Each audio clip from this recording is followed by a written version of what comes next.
നമസ്കാരം. ഇന്ന് നമ്മളൊരു വെറൈറ്റി രുചി ആസ്വദിക്കാനായിട്ട് വന്നിരിക്കുകയാണ്. ടച്ചിങ്സ് എന്ന് പറഞ്ഞ് തന്നെ വിൽക്കുന്ന ഒരു സ്ഥലത്താണ് വന്നിരിക്കുന്നത്. നമ്മൾ മൈസൂർ ബാംഗ്ലൂർ ഹൈവേ എക്സ്പ്രസ് വേയുടെ സൈഡിലായിട്ട് ചനപ്പട്ടണ എന്ന് പറഞ്ഞ സ്ഥലത്താണ് വന്നിരിക്കുന്നത്. ചനപ്പട്ടണ ചക്ന എന്നാണ് പറയുന്നത്. ചക്ന എന്ന് പറയുന്നത് തന്നെ ടച്ചിങ്സ് എന്ന് തന്നെയാണ്. ഇത് കണ്ടോ, ഗ്രില്ലിൽ ടച്ചിങ്സ് റെഡി ആവുന്നു. ടച്ചിങ്സ് എന്ന് പറയാൻ പറ്റില്ലല്ലോ, മീറ്റ് റെഡി ആവുന്നു. മീറ്റ് എന്ന് പറയുന്നത് മട്ടനാണ്. മട്ടൺ ഇങ്ങനെ പല പാർട്സ് ആയിട്ട് മുറിച്ച് ആ ഗ്രില്ലിൻ്റെ പുറത്തിട്ട് വേവിച്ചെടുക്കുകയാണ്. ഇത് ഓർഡർ ചെയ്യണമെന്നുണ്ടെങ്കിൽ തന്നെ ഭയങ്കര ക്യൂ ആണ്. ഈ ഭാഗത്തോട്ട് നോക്കുകയാണെന്നുണ്ടെങ്കിൽ ഇഷ്ടംപോലെ ആൾക്കാരാണ് ഇതിൻ്റെ ചുറ്റും നിൽക്കുന്നത് കേട്ടോ. ഇഷ്ടംപോലെ ആൾക്കാരാണ്. എല്ലാവരും ഇത് മേടിക്കാനായിട്ടാണ് നിൽക്കുന്നത്. എല്ലാവരും ഈ ടച്ചിങ്സ് വാങ്ങി അല്ലെന്നുണ്ടെങ്കിൽ ചക്ന വാങ്ങി കഴിച്ചു പോവുകയാണ്. നമുക്കും വാങ്ങണം.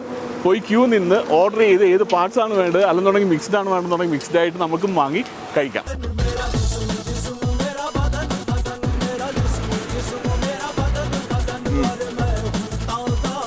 ശരിക്കൊരു പക്ക ചാർക്കോളിൻ്റെ ടേസ്റ്റ്.